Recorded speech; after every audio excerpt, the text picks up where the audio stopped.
The lord. హల్లెలూయా. దేవుని నామానికి మహిమ కలుగును గాక. నేటి దేవుని మాట అనే శీర్షిక కోసం వేచి ఉన్న మీ అందరికీ కూడా యేసయ్య శక్తి కలిగిన నామములో మా వందనాలు తెలియచేస్తూ ఉన్నాం. బాగున్నారా? దేవుని మహాకృప, ఆయన మహా కనికరాన్ని బట్టి మనందరం కూడా క్షేమంగా, ఆరోగ్యంగా ఉంటూ, అంత మాత్రమే కాదు, దేవుని యొక్క వాక్యాన్ని వినడానికి ప్రతిరోజు ఈ విధంగా కలుసుకోవడానికి దేవుడెంతో దయ చూపిస్తూ ఉన్నారు. ఆ గొప్ప దేవునికి మహిమ కలుగును గాక. మరి నేటి దేవుని మాట అనే శీర్షికలో దేవుడు ఈరోజు మనకివ్వబోతున్న మాటను ఒక్కసారి మనం చూద్దాం. యూదా వ్రాసిన పత్రిక 1వ అధ్యాయము 24, 25 కలిసుంటాయి. ఒక్కసారి నేను చదువుతాను. తొట్రిల్లకుండా మిమ్మను కాపాడుటకును, తన మహిమ ఎదుట ఆనందముతో మిమ్మల్ని నిర్దోషులనుగా నిలువబెట్టుటకును శక్తి గల మన రక్షకుడైన అద్వితీయ దేవునికి మన ప్రభువైన యేసు క్రీస్తు ద్వారా మహిమయు, మహాత్యమును, ఆధిపత్యమును, అధికారమును యుగములకు పూర్వమును ఇప్పుడును సర్వ యుగములు కలుగునుగాక. ఆమేన్ అని చక్కని మాటతో యూదా తన పత్రిక ముగించినట్టుగా మనం చూస్తూ ఉన్నాం. రాసింది ఒక్క అధ్యాయమే కానీ ఈ ఒక్క అధ్యాయములో చాలా అద్భుతమైన విషయాలను ఆయన పొందుపరిచినట్లుగా మనం చూస్తూ ఉన్నాం. ఆయన ఎలా ముగించాడు అంటే, ప్రారంభించినప్పుడు చక్కగా ప్రారంభించి ఏమని ప్రారంభిస్తాడు అంటే, అదే 1వ అధ్యాయము 1వ వచనం నేను చదువుతూ ఉన్నాను. యేసు క్రీస్తు దాసుడును యాకోబు సహోదరుడునైన యూదా తండ్రి అయిన దేవుని యందు ప్రేమింపబడి యేసు క్రీస్తునందు భద్రము చేయబడి పిలువబడిన వారికి శుభమని చెప్పి వ్రాయునది అని మొదలుపెట్టాడు. ఎవరైతే యేసు ప్రభువుని సొంత రక్షకుడిగా అంగీకరించి విశ్వాసులుగా, నీతిమంతులుగా తీర్చబడ్డారో వాళ్ళందరికీ భద్రత ఉంది. ఎవరిలో అంటే యేసు క్రీస్తులో వారందరూ భద్రము చేయబడి ఉన్నారు. వారి ప్రాణాత్మ శరీరాలన్నీ కూడా ఆయన యొక్క జీవములో మూట కట్టబడి ఉన్నవి అని చెబుతూ ఆయన చాలా విషయాలు ఆయన బోధించాడు. ఈ ఒక్క పత్రికలో ఆఖరిగా ఏం చెప్తున్నాడంటే, తొట్రిల్లకుండా మిమ్మును కాపాడుటకును అని మాని ముగించడం మనం చూస్తూ ఉన్నాం. తొట్రిల్లకుండా మిమ్మల్ని కాపాడతాడు. అదేంటి, యేసుక్రీస్తునందు భద్రము చేయబడిన వారు తొట్రిల్లిపోతారా అంటే తప్పకుండా తొట్రిల్లిపోయే అవకాశాలు చాలా ఉన్నాయి. ఏమంటే ఒక విశ్వాసి జారిపోయే అవకాశాలు చాలానే ఉన్నాయి. ఎందుకు అంటే సాతానుడు ఎవరిని మృంగుదునా అని వాడు వెతుకుచూ తిరుగుచూ ఉన్నాడు కదా. అందుకనే ఏమని చెప్తున్నాడంటే, తొట్రిల్లకుండా దేవుడు మిమ్మల్ని కాపాడతాడు అని చక్కగా ఆయన చెప్పడం మనం చూస్తూ ఉన్నాం. ఇంతకీ ఎందుకు తొట్రిల్లుతారు? వారి జీవితాలు మంచిగా ఉన్నప్పుడు, అంటే సాధారణంగా తొట్రిల్లిపోతున్నారు, లేకపోతే పడిపోతున్నారు, నడవలేకపోతున్నారు అంటే అర్థం ఏంటి అంటే, కాళ్ళల్లో సత్తువ లేదు, ఒంటిలో ఓపిక లేదు. అందుకనే చాలామంది తొట్టిల్లుతారు అని చెప్తాం కదా. కాళ్ళల్లో సత్తువ లేకపోతే సరిగ్గా మనం నిలబడలేం, సరిగ్గా నడవలేం, సరిగ్గా మనం అనుకున్న గమ్యానికి మనం చేరుకోలేం. ఈ రోజున అనేక మంది విశ్వాసుల జీవితాలలో ఈ తొట్రుపాటు అనేది జరుగుతూ ఉంది. దానికి కారణం లేకపోలేదు. 94వ కీర్తనలో మనం చూడగలిగితే అక్కడ రాయబడిన మాట ఏంటి అంటే, 18వ వచనం నేను చదువుతూ ఉన్నాను. నా కాలు జారునని నేను అనుకొనగా యెహోవా నీ కృప నన్ను బలపరచుచున్నది అని ఆ కీర్తనాకారుడైన దావీదు చెబుతూ ఉన్నాడు. నా కాలు జారిపోతుంది అని నేను అనుకున్నాను, కానీ జారిపోయే సమయంలో నువ్వొచ్చి నన్ను భద్రం చేసావు, నువ్వొచ్చి జారి పడిపోకుండా నీ కృప ద్వారా నన్ను ఆదరించావు అని చెప్తున్నాడు. అదే అధ్యాయంలో 19వ వచనంలో అంటాడు, నా అంతరంగమందు విచారములు హెచ్చగా నీ గొప్ప ఆదరణ నా ప్రాణమునకు నెమ్మది కలుగజేయుచున్నది అని చెప్తున్నాడు. అంటే దావీదు ఒక మంచి విశ్వాసి కదా. విశ్వాసులు కూడా తొట్రుపడతారా? విశ్వాసులు కూడా పడిపోయే అవకాశాలు ఉన్నాయంటే ఇక్కడ మనం చదువుతూ ఉన్నాం. నా అంతరంగమందు విచారములు హెచ్చగా, విచారాలు ఎక్కువైపోయినప్పుడు, సమస్యలు ఎక్కువైపోయినప్పుడు, బాధలు ఎక్కువైపోయినప్పుడు ఒక విశ్వాసి తొట్రుపడే అవకాశాలు చాలా చేరువలో ఉన్నాయి అని మనం అర్థం చేసుకోవాలి. సాధారణంగా ఈ సమస్యల మధ్యలోనే మన విశ్వాసం తక్కువైపోవడం, ఈ సమస్యల మధ్యలోనే దేవుడి మీద మనకి కోపము రావడం, అలాగే దేవుని వాక్యానికి, దేవుని సన్నిధికి దూరం అయిపోవడం జరుగుతూ ఉంటది గదా! మరి ఇక్కడ చెబుతూ ఉన్నాడు, నా కాలు జారిపోతుంది అని నేను అనుకున్నాను. కానీ నీ కృప నన్ను బలపరుస్తుంది. ఇక్కడ యూదా అదే చెప్తూ ఉన్నాడు. తొట్రిల్లకుండా ఆయన మిమ్మల్ని కాపాడతాడు. ఎంత అద్భుతమైన విషయమో కదా! కాపాడే గొప్ప దేవుడిని మనం కలిగి ఉన్నాం. భద్రం చేసే దేవుడు. అంత మాత్రమే కాదు, విశ్వాస జీవితంలో ఓడిపోకుండా నిలబెట్టడానికి ఆయన ఎప్పుడూ కూడా సిద్ధంగానే ఉంటాడు. ఇంకా మనం ఆలోచిస్తే యూదా పత్రికలోనే ఒక అతని గురించి ఆయన చెప్పాడు. యూదా రాసిన పత్రిక 1వ అధ్యాయంలో చూడండి, ఎందుకు చాలామంది తొట్రుపడతారు అని మనం ఆలోచిస్తే చూద్దామా? ఒక్కసారి 11వ వచనం నేను చదువుతూ ఉన్నాను, మీరు కూడా ఒక్కసారి చూడండి. అందులో వ్రాయబడిన మాట ఏంటి అంటే, అయ్యో వారికి శ్రమ, వారు కయీను నడిచిన మార్గమున నడిచిరి, బహుమానము పొందవలనని బిలాము నడిచిన తప్పు త్రోవలో ఆతరముగా పరుగెత్తిరి, కోరహు చేసినట్లు తిరస్కారము చేసి నశించిరి అని 3 వ్యక్తులను ఆయన పరిచయం చేస్తూ ఉన్నాడు. అయ్యో వారికి శ్రమ అంటున్నారు, కయీను నడిచిన మార్గములో వారు నడిచారు అని చెప్తున్నాడు. ఇంతకీ కయీను నడిచిన మార్గం ఏంటి అంటే, కయీను దేవుని సన్నిధికి వచ్చినప్పుడు తన ప్రవర్తన జాగ్రత్తగా చూసుకోకుండా తన ఏదనుకుంటే తను చేసిందంతా రైటే అన్న ధోరణిలో, సాధారణంగా ఈ రోజున కూడా అలాంటి స్వభావం మనుషులలో రాజ్యం వెళుతూ ఉండడం మనం చూస్తూ ఉన్నాం. కొంతమంది ఎవరికి వారే మేము జ్ఞానులమని అనుకుంటారు, మాకంతా తెలుసు అనుకుంటారు, మాకెవ్వరూ చెప్పాల్సిన అవసరం లేదు అనుకుంటారు. కానీ ఈ రోజున విశ్వాసులుగా దేవుని చేత మనం బోధించబడాలి, దైవజనుల చేత బోధించబడాలి. మన ఇంటిలో పెద్దలు, తల్లిదండ్రులు చెప్పిన మాటలు మనం చాలా జాగ్రత్తగా వినాలి. ఇక్కడ ఏం చెప్తున్నాడంటే, అయ్యో వారికి శ్రమ, కయీను నడిచిన మార్గములో వాళ్ళు నడిచారు అని చెప్తున్నాడు. కయీను ఏ మార్గంలో నడిచాడు అంటే, నాకంతా తెలుసు అనే ధోరణిలో. ఒకవేళ తల్లిదండ్రులు ఆదాము, అవ్వ చెప్పే ఉంటారు. ఏమని చెప్పుంటారంటే, దేవునికి అర్పణ ఇవ్వాలి, మనకు పొలం పంటలో కానీ లేకపోతే దశమ భాగం ఇవ్వాలి అని చెప్పే ఉంటారు. మరి హెబెలేమో శ్రేష్టమైనవి పట్టుకొచ్చి దేవునికి అర్పిస్తే, మరి ఇద్దరికీ ఒక్కలాగా చెప్తారు కదా తల్లిదండ్రులు. ఒకళ్ళకి ఒకలాగా చెప్పరు కదా. అంటే కయీను ధోరణి ఏంటి అంటే, హెబెలు తల్లిదండ్రులు ఏం చెప్పారో అది తూచా తప్పకుండా ఆయన చేసినట్టుగా మనం చూస్తూ ఉన్నాం. అందుకనే దేవుడు హేబెలును అతని అర్పణను అంగీకరించెను. హేబెలును అంగీకరించాడు, అలాగే అతని అర్పణను కూడా అంగీకరించాడు. కానీ కయీను విషయం వచ్చేటప్పటికి కయీనును అతని అర్పణను దేవుడు అంగీకరించలేదు అని మనం చాలాసార్లు చూసాము, చదివాము, విన్నాము కూడా. మరి ఎందుకు అంటే, కయీనుకు చెప్పినప్పుడు తల్లిదండ్రులు చెప్పిన మాట దేవుడు చెప్పినట్లుగా అనుకోకుండా తన ఇష్టానుసారముగా, దేవుడే కష్టపడింది నేను కదా, సంపాదించింది నేను కదా, ఇచ్చేది నేను కదా అన్నట్టుగా తను తీసుకొచ్చినట్లుగా మనం చూస్తూ ఉన్నాం.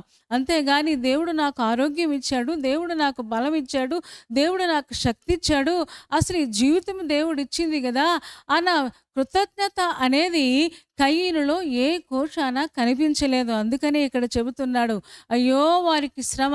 చాలామంది విశ్వాసులు తొట్టుపడ్డానికి కారణం ఏంటి అంటే, తెలియకుండానే కొంచెం అంతా సంపాదించేటప్పటికి, కొంచెం ఆరోగ్యం ఉండేటప్పటికి, అన్నీ కలిసి వచ్చేటప్పటికి, కొన్నిసార్లు మన ప్రార్థనలకు జవాబు వచ్చేటప్పటికి తెలియకుండానే నేను సంపాదించాను, నేను కష్టపడ్డాను, నా చెమట, నా రక్తము అని చాలామంది దేవుడి పట్ల కృతజ్ఞత లేకుండా చాలామంది అలాగా ఆలోచిస్తారు అనే విషయాన్ని మనం ఈరోజు నేర్చుకుంటూ ఉన్నాం.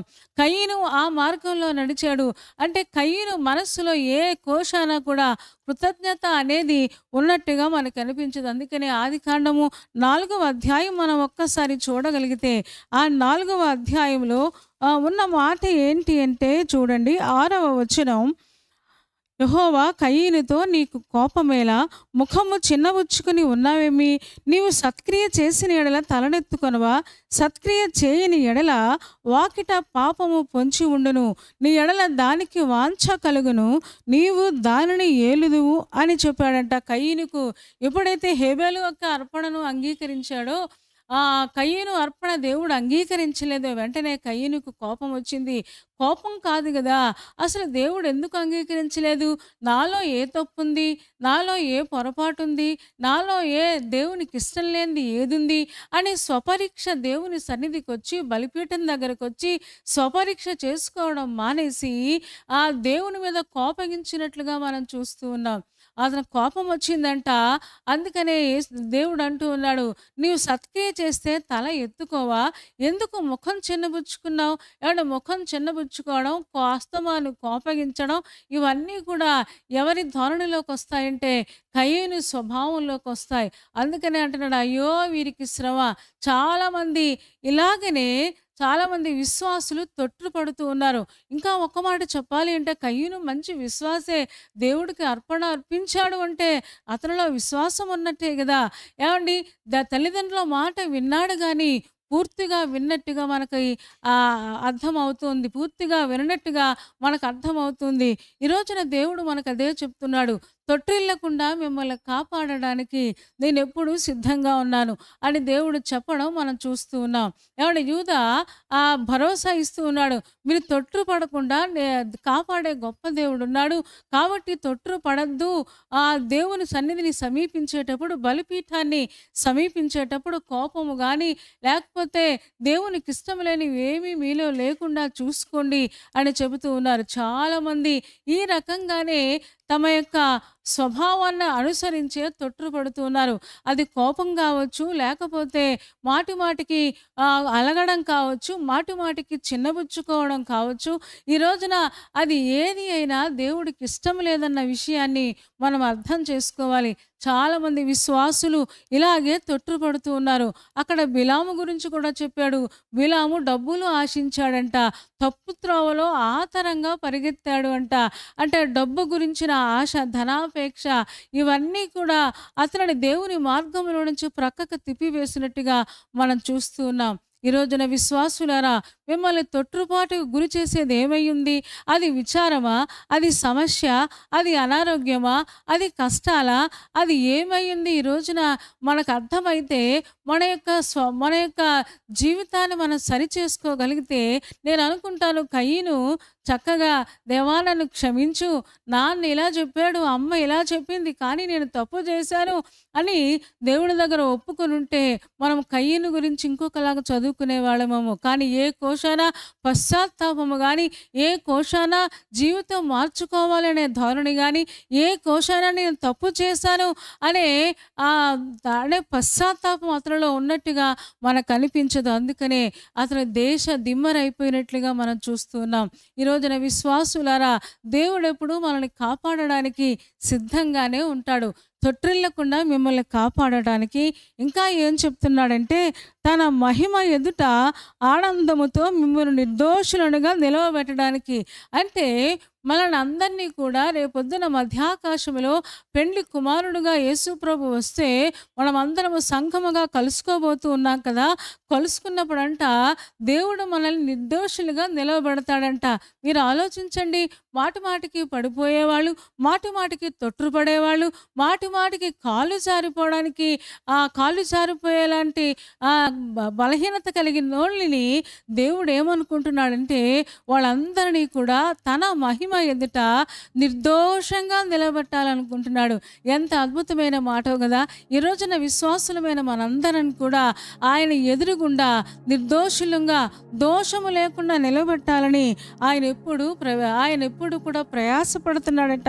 అందుకనే శక్తిగల మన రక్షకుడైన అద్వితీయ దేవునికి, మన ప్రభువైన యేసు క్రీస్తు ద్వారా మహిమ, మహాత్మ్యము, ఆధిపత్యము, అధికారము యుగములకు పూర్వము అలాగే ఇప్పుడును సర్వ యుగములకు కలుగునుగాక అని ముగించినట్టుగా మనం చూస్తూ ఉన్నాం. మనం నమ్మిన దేవుడు తొట్టిల్లకుండా మనల్ని కాపాడతాడు, పడిపోకుండా మనల్ని నిలవబడతాడు. అంత మాత్రమే కాదు, విచారాలు కృంగదీయడానికి ప్రయత్నం చేసిన, ఒకవేళ సాతానుడు మనల్ని పడగొట్టాలని ప్రయత్నం చేసిన ఆ కాలు జారే సమయంలో దావీదుని ఎలాగైతే దేవుని కృప బలపరిచిందో మనల్ని కూడా ఆయన బలపరచగలిగిన శక్తి కలిగిన దేవుడు. ఈ రోజున విశ్వాసులుగా మనల్ని మనం దేవునికి అర్పించుకుందాం. దేవుడికి సంపూర్ణంగా మనం అర్పగించుకోగలిగితే, కయీని స్వభావం ఒకవేళ మన జీవితంలో ఉంటే ఆ కయీని స్వభావాన్ని కూకటి వేళ్లతో దేవుని సహాయంతో మనం పెళ్ళగించుకుంటే, నాకంతా తెలుసు, నాకు ఎవరు చెప్పాల్సిన అవసరత లేదు, నేను చేసిందంతా రైటు అనే ధోరణి నుంచి మనం బయటపడగలిగితే తప్పకుండా దేవుడు మనల్ని కూడా వాడుకుంటాడు. అంత మాత్రమే కాదు, తన మహిమ ఎదుట నిర్దోషంగా నిలబడతాడు. ఏ పాపము లేని వారిగా ఆయన నిలబెట్టే గొప్ప దేవుడై ఉన్నాడు. ఈ రోజున ఆ గొప్ప దేవునికి మన జీవితాన్ని అప్పగించుకుందాం. తలలు వంచండి, కళ్ళు మూసుకోండి, చిన్న మాట ప్రార్థన చేద్దాం. పరిశుద్ధుడా, ప్రేమ కలిగిన మా తండ్రి, నీ పాదాలకు వేలాది వందనాలు, స్తోత్రాలు చెల్లిస్తూ ఉన్నాం. నువ్వెంత మంచి దేవుడవు నాయన. యేసు క్రీస్తునందు భద్రము చేయబడిన మా కోసం ఈ మాట మాట్లాడినందుకు వందనాలు. దేవా, తొట్టిల్లకుండా మమ్మల్ని కాపాడతారని వాగ్దానం చేసావు కదా. నిజమే, ఈ లోకంలో విచారాలు, సమస్యలు, అనారోగ్యాలు, కష్టాలు, నాయన భవిష్యత్తు గురించిన బెంగ, నిరాశ ఇవన్నీ మేము పడిపోయేలాగా, తొట్టుపడేలాగా చేస్తూ ఉంటుండగా దేవా కనికరించండి నాయన. కయీను ధోరణి ఒకవేళ మా మీద ఉందేమో, మా లోపల ఉందేమో, అలాంటి ధోరణి నుంచి మాకు విడుదల ఇవ్వండి. తల్లిదండ్రులకు లోబడ్డం మాకు నేర్పించుము, పెద్దలకు లోబడ్డం మాకు నేర్పించుము. అంత మాత్రమే కాదు, నీ వాక్యానికి లోబడిన వారమై నీ మాట విని మా జీవితాలు సరిచేసుకోవడానికి మాకందరికీ సహాయం చేయము దేవా. మమ్మల్ని భద్రం చేయాలని, తొట్టిల్లిపోకుండా నిలబెట్టాలని నువ్వెంతో ఆశపడుతూ ఉన్నావు. నీ చేతిలో మేమందరం ఉండడానికి మాకందరికీ సహాయం చేయము. ఎంతమంది బలహీనంగా ఉన్నారో వారిని ముట్టి స్వస్థపరచండి నాయన. పెళ్లి రోజు, పుట్టినరోజు జరుపుకుంటున్న వారిని నిండారులుగా మీరు దీవించుము. అంత మాత్రమే కాదు, ఎగ్జామ్స్ రాస్తున్న వారిని, అలాగే తండ్రి నాయన ఎంతమంది కాంపిటేటివ్ ఎగ్జామ్స్కి వెళుతూ ఉన్నారో, ఇంటర్వ్యూకి వెళుతూ ఉన్నారో వారందరికీ నీ కృపను, నీ దయను వారి మీద కుమ్మరించుమని, రేపటి దినం కోసం మమ్మల్ని సిద్ధపరచుమని యేసయ్య శక్తి కలిగిన నామములో ప్రార్థించి వేడుకొంచున్నాము తండ్రి. ఆమేన్. ఆమేన్ చెప్పారు కదా అందరూ. చాలా సంతోషం. చాలా ఓపికగా, శ్రద్ధగా దేవుని యొక్క వాక్యాన్ని మీరు వింటూ ఉన్నారు. మిమ్మల్ని బట్టి మేము చాలా సంతోషిస్తూ ఉన్నాం. మరి కార్యక్రమం మీకు నచ్చితే లైక్ చేయండి, కామెంట్ పెట్టండి, ఇంకా ఇతరులకు షేర్ చేయండి. ఒకవేళ ఇంకా ఈ ఛానల్ని సబ్స్క్రైబ్ చేసుకోకపోతే డాక్టర్ స్పర్జన్ యూట్యూబ్ ఛానల్ని సబ్స్క్రైబ్ చేసుకోండి. తద్వారా నోటిఫికేషన్స్ అన్నీ మీకు వస్తాయి. మా కార్యక్రమాలన్నీ మీరు చూడొచ్చు. సరేనా అండి? దేవుని చిత్తమైతే మరలా రేపు ఉదయం మళ్ళీ కలుసుకుందాం. అప్పటి వరకు దేవుని మహాకృప మనందరికీ తోడే ఉండును గాక. ఆమేన్, ఆమేన్.